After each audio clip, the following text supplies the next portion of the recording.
Ano ai me ke aloha ina makamaka, and welcome to A Second Glance, where we take an in-depth look at issues in and around Hawaii and the rest of the world. In this set of programs, I would like to discuss with you health, the issues of health, and the different ways of looking at health itself. This will be at least a three-part series on the question of health.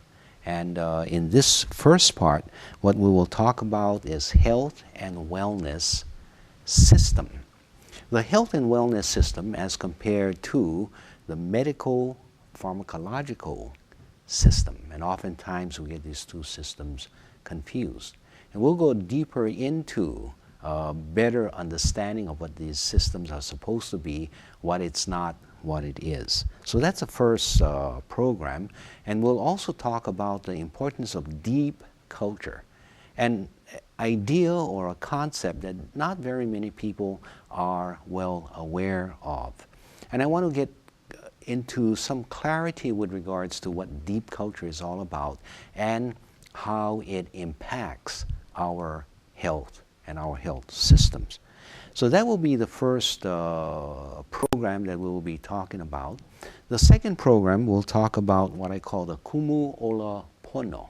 And in that program, we'll talk about when we look at an individual, we can not only look at that person as a biological, sort of mechanical, physiological entity and how to improve the health of that individual.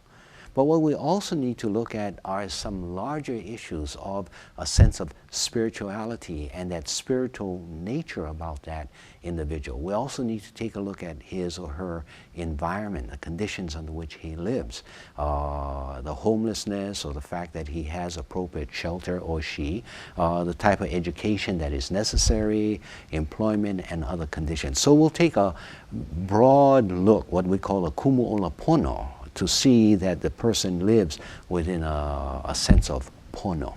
And from there, we'll take a look at this other idea of behavior and how we try to modify behavior. Because after all, it is behavior that is the basis of most of, not all of, but most of the chronic illnesses that a person suffers from, whether it's because of behavioral health or primary health care, diabetes, obesity, heart disease, even cancer at times, highly affected by one's behavior, or schizophrenia, depression, and other things like that.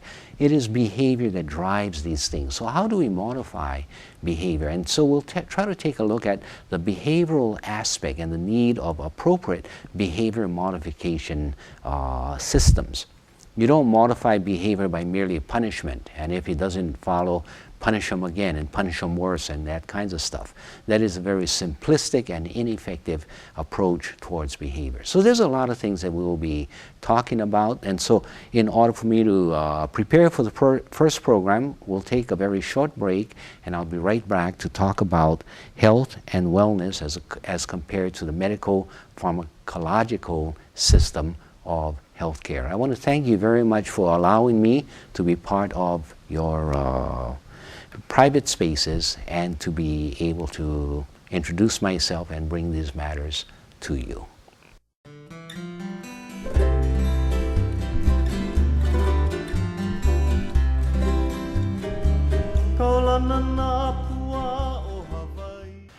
Aloha and welcome back to A Second Glance, in which we take an in-depth look at issues in and around Hawaii.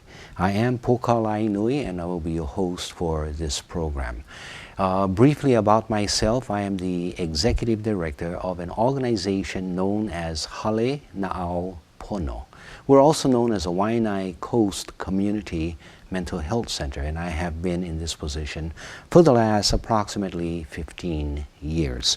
What I'd like to talk about is the issue of, or is a matter of the health and wellness system. And every time we talk about health and wellness, we imagine doctors, we imagine medication, and then we imagine going back to the doctor and adjusting medication And then we have all the different types of medication, and we go to different specialists. And we get so involved in this as if it really indeed is the health and wellness system. And then I started thinking to myself, actually scratching my head and thinking to myself and said, is this really a health and wellness system, or is this merely a medical pharmacological system that we have drawn a certain dependence toward, and as a result of that dependence we have sort of convinced ourselves that, yeah, that is the health and wellness system. But what else can we possibly be looking for if this is not the full or the appropriate health and wellness system that we really should be having? And what is this system? Well, this is a medical system. This is a pharmacological system. And what has happened over the last 10, 15, maybe 20 years is that we have found a merger between the medical profession and the pharmacological profession, such that too often, and I'm not saying that it happens all the time, but too often, we have this codependency between the two, or some people would say it's not even codependency, it's a conspiracy between these two industries or elements within our society, so that the pharmaceutical companies will come down and campaign and sell and propagandize their goods to the medical doctors. And it's not only the medical doctors, it's all the people in that whole row of purchasing of these pharmacological products. So that we become the purchasers, we become the clients, we become, some would say, even the victims, because of our continued dependence, believing that there is no such thing as recovery from chronic illnesses. So if you're overweight, or if you're obesely overweight, is that a contradiction in terms? If you're morbidly overweight, or what they call morbidly obese, or whatever the condition is, diabetes, somehow we are led to believe that that is our lot in life, that we need to continue to maintain and control it through medication.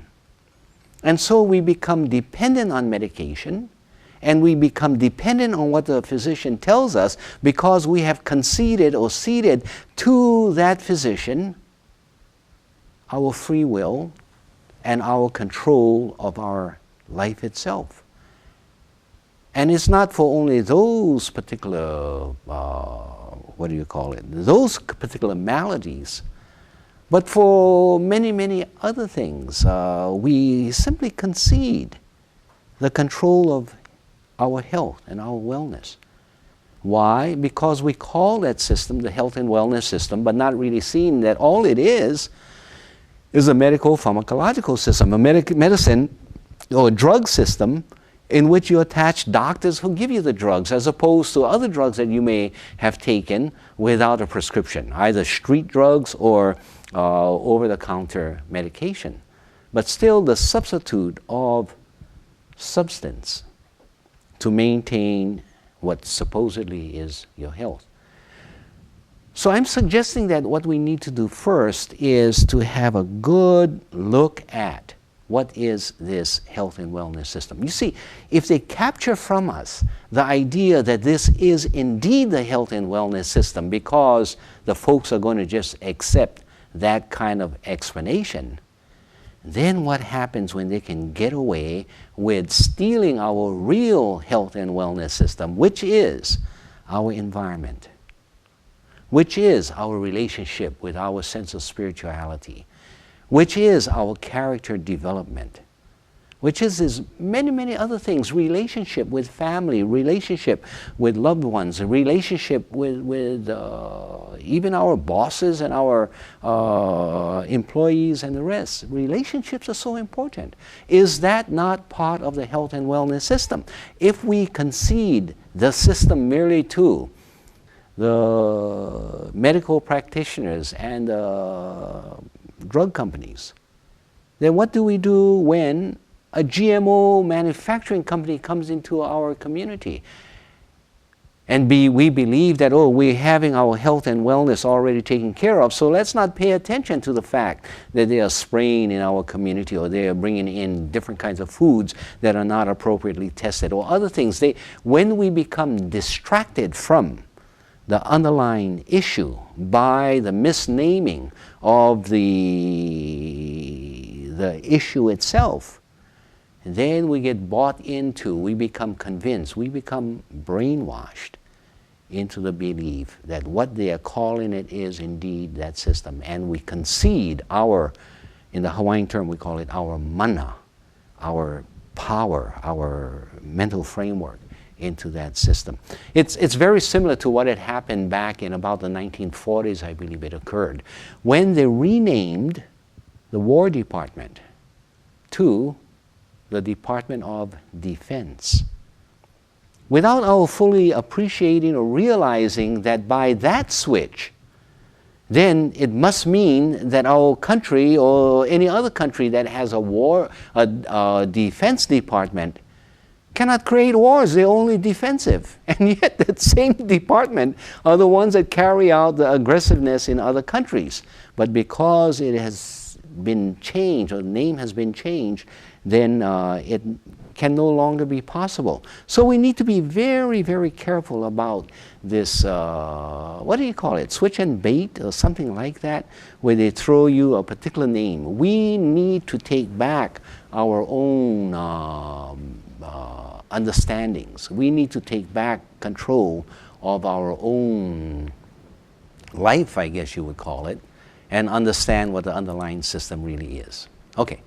I think I've delved enough into that, so you think I've exhausted the subject. Okay, so let's move beyond that. But in conclusion, let me say, in concluding this part, let me say that I have been regarded as a diabetic for over 40 years. I have been taking a particular medication, changed to a different medication, back to this medication, and I suffered from a particular type of pain that wouldn't go away, pains in my legs and the rest. A friend of mine, not a licensed doctor, but very interested in health, he said, hey, what kind of medicine you taking? And so I said, well, for my diabetes, I got to take this, this, and that. He said, give me that medicine. So I showed it to him, and he said, here, throw it away, throw it away. I said, what do you mean, brother? How can I just throw away the medicine? You know, mentally, I've been stuck on it.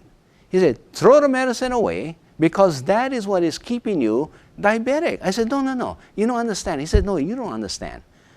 It's keeping you as a diabetic because now you have become dependent on it and you believe that you need it. And you probably need it because you're not looking at any other changes in order to improve your condition so that you are not diabetic anymore. So, as a leap of faith, or as a toss of faith, I guess, out went the medicine. But I continued to take measurements. He says, this is what I want you to do. Change your diet. Change your way of life. Exercise some more. More than you exercise. Exercise more. So I said, okay, brother. And so I started eating more fruits and vegetables, fresh fruits, vegetables. He said 30 days, that's all it takes, 30 days. Change your body anticipation for this kind of food that will redirect you, and then we'll take a look at where you are. I took some blood tests after that, then went to see my medical doctor, my expert who tells me what kind of medicine to take for my condition. Before doing that, I told him, brother, I'm going to stop taking the medicine. He looked at me, he shook his head, he says, cannot be done, cannot be done. I said, well, I'm going to try, because if I believe you that it cannot be done, won't get done. So about 60 days later, after going through all of this, I went back to the doctor. He read my, my blood reports, my blood panel and all that stuff. And he looked up at me, he looked down at the results, and he looked up at me and he says, you're not diabetic. I says, why not? He says, your A1C is so low that it's not, you're not diabetic. You know, you're within average range. In fact, a little bit below average. And I said, see, Doc, I told you. But, you know, he didn't appreciate my telling him, Doc, I told you, it can be done. So he just shakes his head and he says, all your other numbers are very good. Your this, and that. I don't mean to get too much into my own personal medical condition, but I've been able to improve my health by turning back to some natural ways of keeping healthy and paying attention to it and not using the excuse that it's inconvenient or I like the taste of this kind of food or I enjoy eating a lot of meats and all that stuff. If you're serious about life, then be serious about taking control of your life. Otherwise, if you want to concede it to the pharmaceuticals, then go ahead, keep taking the drugs. Keep listening to someone who you know common sense would not agree with. Yeah, and common sense comes from our development of what has been told to us based on our culture, based on our ancestors. The natural common sense approach. You want to be healthy? Exercise. You want to be healthy? Watch your diet. Or other kinds of stuff. Now, I'm not saying that this is going to solve everyone's problems. I'm saying that common sense should be an important ingredient in the kind of way we treat our bodies. There's another subject that sort of applies to what I'm talking about, and it in fact pervades the whole discussion and the whole way of life that we approach things. And this is what I call my Dai and Ola paradigm. Okay? And you will see it on the screen, this idea of Dai. Domination, individualism, and exclusion. And let me first talk about Dai, and then later on I'll talk about Ola and what I mean by Ola. So, as we look at our systems of, or the institutions that guide our society, we have an economic system, we have an educational system, we have a social system, we have a medical system, we have a political system, we have a national security system, we have a judicial system. All of these formal systems are based on three basic principles, and you had seen those principles: domination, individualism, and exclusion. And there you see it. And they form that acronym or that mnemonic DIE or DIE. And my friends, that's exactly where that system is taking us. Look at the way we handle our environment. We're killing the environment. As long as you have a deed that gives you the right to own this property, you see a tree on that property, although it has been on that property for 1,000 years. You believe that you have a right to dominate over it. And so as you build your house, you're going to build it right over that tree, and so you're going to remove that tree. Not giving a moment's thought to perhaps the tree has some rights there too. And maybe you can build around it, or at least give it some consideration, or do some adjustments, or adjusting so that other things may exist. So that rather than being so dominating, it's taking the approach that a lot of the native Hawaiians would take, and many others, not only native Hawaiians. The Hawaiians call it the Olu Olu approach. Okay? So, O for Olu Olu. And I noticed that on the screen it's Ola rather than Olu Olu, but it should be Olu Olu. Later on we'll talk about, and you can go to the dictionary and take a look at this concept of Olu Olu. It means to be comfortable with, to avoid the domineering, this confrontational approach, to be in gentle relationship with. Although you disagree with another person or you object to a certain way of doing it, it's not a matter of having to crash into the other one and to be confrontational, but to be more gentle as you approach these ideas. Individualism is another area. We're always praising individualism, and individualism is good in certain cases. But really, in our community, is it always so individualistic? Isn't it the case that we are all supported by everyone else within the community? You cannot have an individualistic store in your community because the store needs customers. You need to support one another. And if you run out of supplies, you need someone to bring the supplies to you. You need your farmers, you need precious land to grow the food products. Individualism is very limited. The world operates through lokahi. The world operates to supporting one another in teams, in groups. And you will find that when you look at our children and how they are better educated, they are always reaching a higher level of performance when they are able to operate in groups.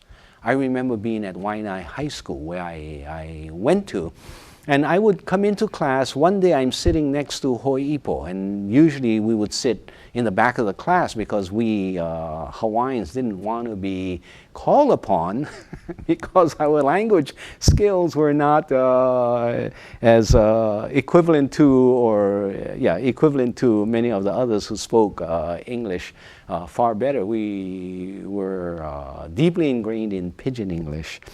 So we didn't want to be called on. Usually we sat in the back of the class. So one day I was sitting in the back of the class, Ho'ipo is sitting next to me. The teacher walks in and the teacher says, "Okay, children, pop quiz today." And I'm mumbling to myself, "Oh, pop quiz, I hate pop quizzes." So she writes 5 questions on the board and she says, "Separate, I want you to be quiet, I don't want any cheating." And the test begins now. So I'm trying to find answers to question number 1, question number 2. Question number 3, I'm puzzled. I don't know where to go. So I said, "Ho'ipo, what is the answer for question number 3? She said, "Poka, the answer is this, this, and that." The teacher comes in, sees Ho'ipo telling me what the answer is. And she says, "Ho'ipo, what you doing over there?" She says, "How come you're talking to Poka?" And so she says, "Oh, Poka, he don't know the answer to number 3. So I got to tell him the answer. The teacher says, "You folks are cheating." Ho'ipo is sitting there, "No, we're not cheating. He don't know the answer, so I got to tell him what the answer is." No, you folks are cheating." Okay. So you see this die system, even in our education system, with testing and elevation and who's the superior, who's the inferior, and the separation of children so that you cannot assist one another. You ring the bell, we're in the class, we operate under a DIE system. You ring the bell again, we're out of the class, you're operating under an OLA system, a system that elevates lokahi, a system that is olu, a system that is based on aloha. So you keep ringing the bell back and forth, so we're out in recess, we operate under an OLA system of aloha, of lokahi, of olu. You ring the bell again, we're back in the classroom, and we operate in a domination, individualism, and exclusion system. And people wonder why our kids are coming out of our system schizophrenic, with a sort of a double mindset, not sure what is the underlying rules and not even able to question what the underlying rules are, but somehow feeling it. When we go home and we go to our kupuna and we talk with our kupuna, it's always very respectful, very pleasant. And when we deal with our family and our cousins and our playmates, it's always under a system of sharing and caring and aloha. And yet when you get back into the classroom, it's dog eat dog.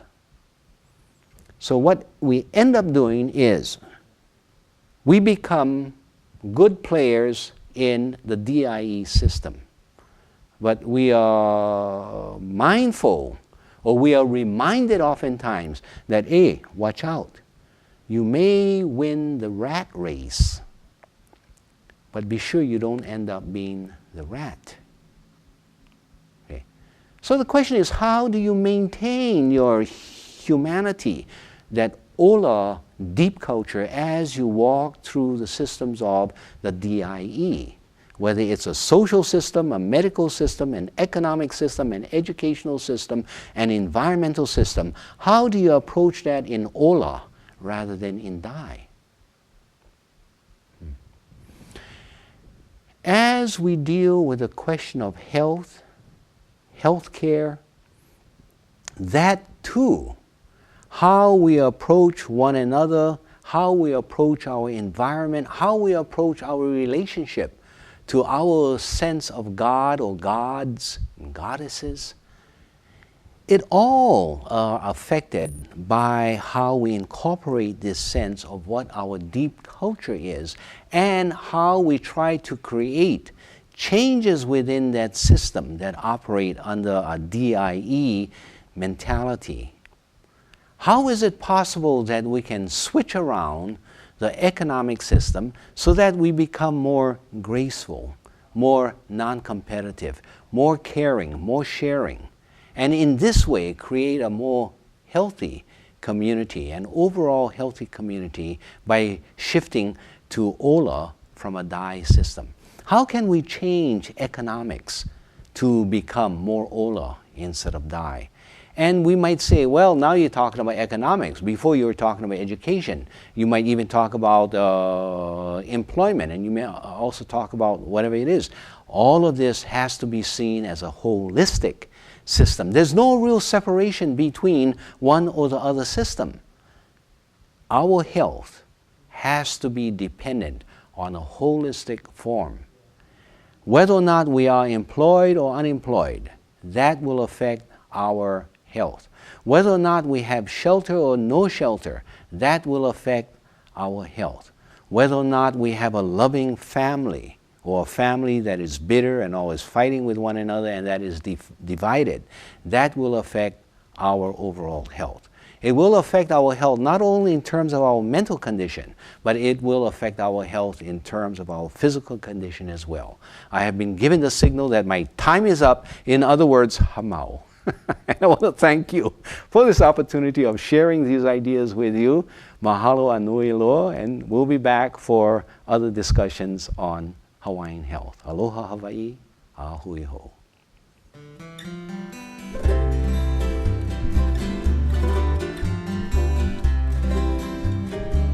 Kaulana nā pua o Hawaii, Pupa'a mahope o ka aina, Iki mai ka elele o ka loko ino, Pala pala anunu me ka paka